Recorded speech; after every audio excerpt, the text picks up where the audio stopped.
Senang aja itulah.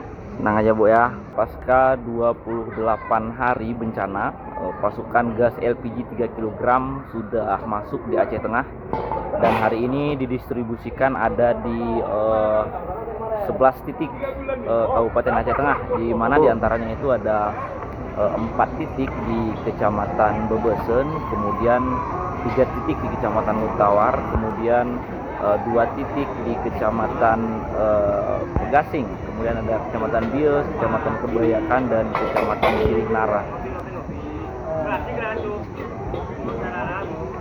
Ya, saudaraku, bahwa hari ini di titik Musara Alun ada sebanyak 280 tabung gas yang hari ini didistribusikan kepada masyarakat seharga 23.000 per tabung. Dan ini langsung dikawal oleh TNI Polri, kemudian ada pihak pengelola dari SPBU juga untuk menertibkan bahwa masyarakat sangat antusias, antri panjang di lapangan Musara Alun.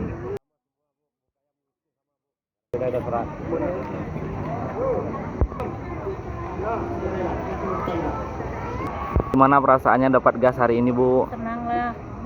Ya Bu ya, udah sebulan nggak dapat gas, hari ini baru dapat gas. Berapa harga tadi Bu? 23. 23. Gimana Bu perasaannya Bu? Senang aja itulah. Senang aja Bu ya.